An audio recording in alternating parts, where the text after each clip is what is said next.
Hey guys, it's Danny. Today we are making updates. These are orchids that we either worked with recently or orchids that I just want to show you because I want to show you because I'm excited. Anyway, the point is to show you guys how they're doing, and everything is okay. Thank goodness. Everything is all right today. No fails. Next time fails. This time no. Right, so before we start, let me remind you that orchid names appear on the screen, so pay attention to the screen because I usually always add some text that either translates the bird's laughter, in my mind anyway, either adds details to what I say, either shows you the name of the orchid. So pay attention on the screen. So that said, don't forget to give this video a like if you end up enjoying it, and why not subscribe? I post 3 times a week. Righty, on with the updates. And the first orchid that I will update you guys on is this one, which is a fairly recent purchase. This is the philippinensis crossed with fuscata. Maybe you don't recognize her because she's very green. Yeah, this was the orchid with the sunburn, severe sunburn. I'll show you somewhere on the screen how it used to look like. It was red. It was a red Phalaenopsis and not normally red. And well, a few weeks ago we repotted it, and look at her today. The new leaf looks so beautiful. I was not expecting it to have such a beautiful pattern on the leaf. Reminds me a little bit of the bronze maiden. And at this point I do think I will cut away the flower spike. It doesn't seem to be growing any bud.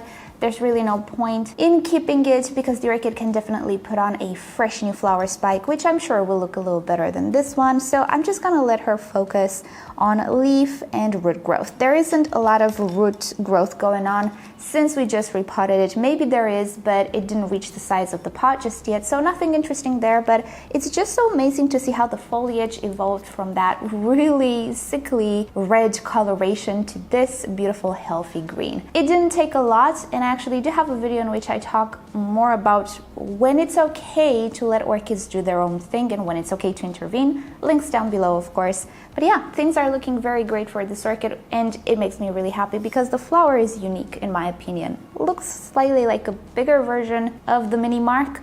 Kinda, maybe, no? I don't know. I really love the flower though. So yeah, she's doing great. By the way, one thing I kind of always get comments on is white puff on my orchids and people believing it's actually mealybugs. Don't worry, it's 99.999% of the times not mealybugs. It's Maya and Joey. They've actually recently gone through a big mold. And especially the orchids behind me, which are closer to their cage, they're a little bit covered in fluff. So yeah, if you see white fluff, it's probably feathers, not bugs. Thank goodness. All right, next orchid. It is a NoID white Vanda orchid. So with this one, I don't have a name. Just gonna call her a NoID.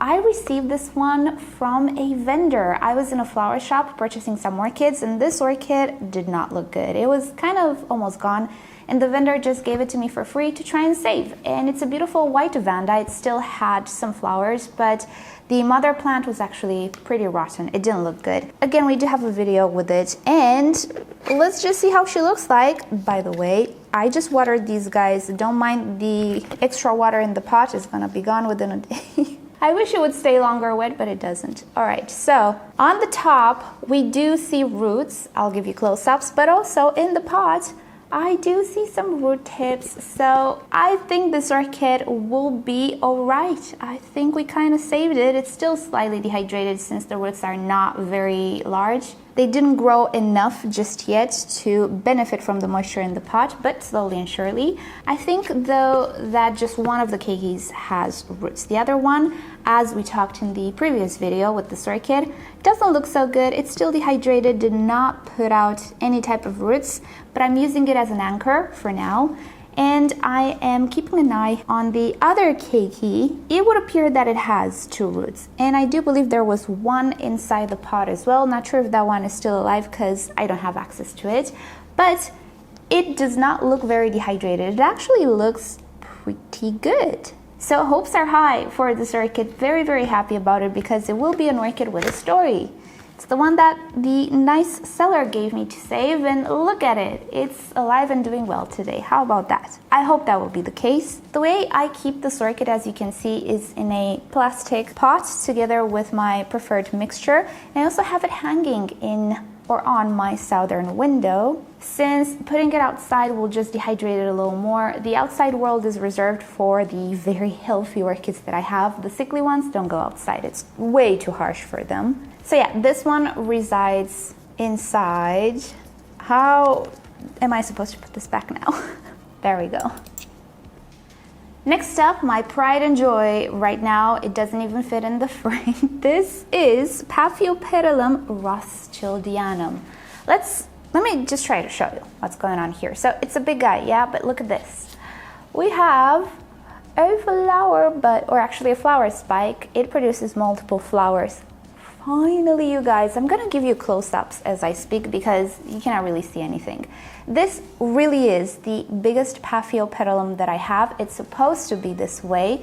It's a green-leafed Paphiopedilum that produces multiple flowers, and it's one of the more expensive, actually, Paphiopedilums. If there's something I can say about price is that very few orchids do have a bigger price, generally speaking, in many territories, as I observed. And this is one of them. However, when I purchased it, it was a tiny little guy compared to how he looks now, and he was quite affordable. I mean, it was the same price as other slippers. I purchased it in the hopes that one day I'm gonna get flowers, and behold, 3 to 4 years later at this point. Was it 4 years? I don't remember, but I think it might be. 4 years later, here we have him finally blooming, finally having a few little new growths at the base and developing. So you could say that I purchased him as a seedling many years ago. There was no point in showing off this orchid, maybe rarely in Paphiopedilum collection recaps or things of the sorts. I bet you most of you didn't know I had this one. I had it for the past 4 years. Oh my goodness, I'm so happy to see it bloom. The flower spike is super tall. I am not sure where to put it at this point. It's on the floor just because it receives a little light from the shelves, but obviously does not fit the shelves anymore. I think I'm gonna put it on the southern window, and hopefully my birds will not try to land on it. Can you imagine if it's mislabeled? Oh no! I don't think it is though. Very few Paphiopedilums look like this, and judging from the pictures on the internet, he looks like a proper rothschildianum. Again, you can see a lot of puff on the leaves because he sits right there next to the birds, so don't worry about that, it's not pests. But yeah, there we have him. Very proud of him. I also repotted him like a month ago. When? Yeah, May 21. I repotted him a month ago. I did not see the flower spike. If I would have seen it, I would have postponed repotting just to make sure I don't risk it. But I didn't see it. I repotted him, and he then produced the flower spike. But everything is going okay. I don't think the repotting was shocking to the roots in any way. I'm good at repotting. You'd think I'd be good after 10 years, right? But yeah, no, he's okay, thank goodness. But you know, you never know with repotting. I would have definitely not repotted him if I would have seen the flower spike. Next up, an orchid that we actually recently talked about. I have a video on it showing its evolution. Check it down below. I have to talk about it again because I'm just bewildered. I cannot believe this is happening. So this is Boni Vasquez Orchid World. It is the very same orchid you guys know for a few years if you're older on my channel. And you know already how poor looking it used to be, how very slowly it used to grow. Anyway, it looked horrifying. If you check the video in the description, you're gonna see the evolution. Look at it. I don't get it. I absolutely don't get it. You know when you have a streak of events happening to most of your collection, yeah, you can say, okay, it's something that I'm doing, I need to address it, and then everybody will start to get better. Well, that never happened with this orchid. It was the only pretty much sickly type of summer bloomer Phalaenopsis that I had. Everybody else was pretty great in comparison. I definitely thought there was something wrong with it. I guess if I really think about all possibilities, there are two things that I can think of right now. One, it did not enjoy being fertilized the way that everybody else enjoys it, like with the water. It enjoys having constant, slow release fertilization, hence the name. So that's one theory. The second theory that I have is that maybe it did actually have a little bit of an illness. Who knows, maybe some sort of fusarium, which she managed to conquer after 3 years, 4 years. Again, it's an older orchid. And finally, she's able to properly absorb those nutrients. That can be as well. Am I going to ever find out? Doubtful. I don't know. It's hard to see fusarium when you don't have a lot of signs. With Phalaenopsis, you don't get that red ring around the rhizome because there's no rhizome. And the stem doesn't show it. So it could have been some sort of fusarium-like illness, or it could have been the slow-release fertilizer. I'm bewildered. I'm like, it looks normal now after 4 years. It took me 4 years to make it look like this. And it's the only one. It's not like a general thing that happens in my collection. So yeah, bewildered, absolutely stoked, but also a little bit freaked out, to be fully honest. Share with me your answers. I want to know. Never gonna find out. Next up, here's a little update on my Stanhopea orchid. If you remember, we potted it into this really plentiful, I guess is the word, basket, because it was drying out really fast in the wooden basket. Well, it's kind of drying out in this one as well, so I need to stay on top of watering. What I do is I actually soak it in a different container, a big container outside, and then bring it in, which means I don't actually water it with the others, which means it sometimes gets dehydrated. But it's okay, it's not that bad. Currently, I don't have it hanging anymore. If you remember in the video, I used to hang it from an IKEA hanger. Well, I found a better solution. I do still have the IKEA supports, I guess, the wire supports. Well, they look identical to the material that this basket is made from, so it looks like one piece. I'm keeping it inside on a shelf, not hanging. It can get very heavy when it's wet, so I don't really trust my curtain rods. And it actually looks great. Underneath it, I have a little dish, so after I water it, even if it drips, I can put it back and it drips into the dish. No blooms just yet. I don't know if it's because it's a little bit too young still, or it's still getting adjusted. It is staying much more hydrated than it used to, so that is good. I just need to stay on top of watering. But so far so good. No flowers yet. I'm still waiting. It's doing okay though. It's definitely a much better solution for Stanhopeas than having them hanging in the wooden baskets. I do believe the flower spikes have space to poke through. I also thinned out the liner. Check out the initial video if you missed it so you see exactly how I did this. And yeah, happy it actually stays a lot more moist than before. But I would love to see some blooms. When are you gonna bloom? Patience, child. Did it just speak to me? Next up, here we have the awesome and big Paraphalaenopsis labukensis. Usually she sits hanging, but obviously it does not fit in the frame. I have this one ever since she was a tiny little baby. No joke. You can check the video below.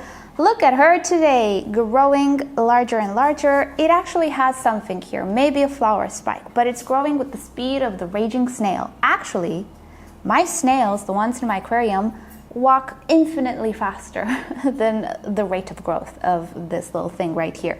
Who knows, maybe it's a keiki. I'm hoping it's a flower spike, but it's testing my patience, seriously. I first noticed it 6 months ago, I guess.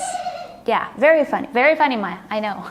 Anyway, many moons ago, let's put it like that. And it's still growing, it's still developing, which is good. It didn't stop, I believe, but it's so slow. I don't understand why it grows so slow. Anyway, maybe at some point it will decide to put more speed in. I'm guessing it is summer, it is the growing season, so she's growing a new leaf here, so maybe that's why things slow down. We'll see. I'm not entirely sure when the season is for this one to bloom. I think it's spring. Oh my goodness, I need to wait for next spring now, right? It's okay though. She's still around, and it's great to have an orchid that you have ever since she was a little baby orchid many years ago, 5 years ago maybe at this point. My goodness. So yeah, there's definitely an emotional attachment there at this point. I would just love to see some blooms. Wouldn't you? Come on, honey, you can do it. For the people want to see the blooms. Oh goodness, I'm talking to my orchids. I need coffee. Coffee fixes everything. I got a new microphone. I hope it sounds good. I actually did not test it before starting this video. That's a very wise thing to do. I'm a smart person. Very smart. I have faith. I shouldn't. And lastly, here we have a little update on the Psychopsis orchid. One of the flower spikes is super long, as you know. But wait, what is this? It is a second flower spike. Yes, indeed. It happened. I managed to rebloom, as it were, a Psychopsis.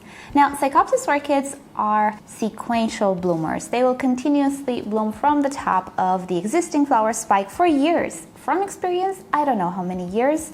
On the internet, you will find numbers such as 8 years, 3 years, 5 years, whatever, you name it. So I don't really know from experience. I wouldn't trust all internet sources because you know how people are on the internet. Sometimes they lie. So the point is, don't cut away flower spikes on this orchid if it's healthy, because they will rebloom over and over and over again. Even if they're not super healthy, I would still hang on to the flower spike as long as it does not produce flowers. It doesn't drain all that much energy. It does, but not a whole lot. It's not really like the Phalaenopsis, which put on bloom after bloom after bloom. No, this guy only puts on one bloom. So that's a little side note. I've never had a super sick Psychopsis to experiment a little bit with cutting the flower spikes, so I would be a little bit more restrictive, let's say, with that. I wouldn't go ahead and cut the flower spike if the orchid is rootless, because it's a very strong orchid, though. It produces roots pretty fast. Anyway, back to the story. So in my books, that means reblooming this orchid. The fact that it blooms over and over again from this flower spike, it's not my doing. It created this flower spike in the care of somebody else, but this spike is my doing. Not really.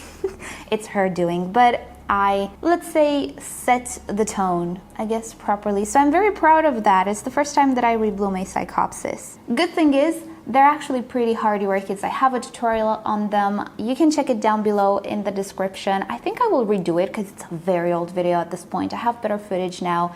I think it's one of those tutorials that I need to redo after many years. I think I do have new stuff to say about it. And reblooming actually is not all that hard, to be fully honest. They do produce new spikes pretty readily if environment is okay, if care is adequate. They can also produce branches from these flower spikes, so it's not rocket science, but yeah, it's the first time that I managed to do it, so I'm gonna take the credit for it because I feel like it. Definitely a beginner orchid, really, honestly. It's a joy to grow. There are some rumors on the internet about this orchid being finicky. Rumors, don't listen to them. Don't even think of, don't lose sleep about it, okay? Rumors. I would not worry with this orchid. It's so hardy. It's my second Psychopsis actually, because I lost one due to Fusarium. So yeah, if it's healthy, it's hardy. Don't worry about it. And it's a joy to grow as long as you have space on a vertical level, because the flower spikes are really tall. Alright, so that is about it for today. Before we go, let me know in a comment, did you notice the writings that appeared on the screen throughout this video and the names of the orchids? If you did, yay! I'm bringing this up, you guys, because for the past videos I did make sure to put the names of the orchids on the screen whenever I talked about an orchid, and I still got a lot of comments asking me, what is this orchid, what is that orchid? So I just want to make sure that you guys actually notice those writings. I know it's somewhat new, it's not very new, but it's somewhat not what I used to do, but I think it is actually better to put the names of the orchids even if they're not in bloom on the screen. If I had a blooming orchid, I would put the name, but if I didn't, I would just show you foliage. I didn't put the name, and even foliage can be beautiful, and many people ask me, what is that orchid, where did you get it, things of the sort. So yeah, I'll be sure to always put the names on the screen, and I'm trying to make sure that you guys know that from now on I'm putting the names of the orchids, no matter if they're in bloom or not, on the screen, so pay attention to that. And with that said, thank you guys so much for watching. Hope you've enjoyed hanging out with me today. Again, in the description, more videos of how these orchids used to look like, more tutorials for beginners and things of the sorts, and all sorts of other things that I want to share with you. So yeah, hope you have a great day. Subscribe to my channel for more orchid videos, tutorials, experiments, updates, and other fun orchid subjects. If you wish to support the channel, do consider becoming a member or visit the merch store linked down below in the description. You can also follow me on Instagram and Facebook. It's always nice to stay in touch there as well. And I'll see you next time. Bye!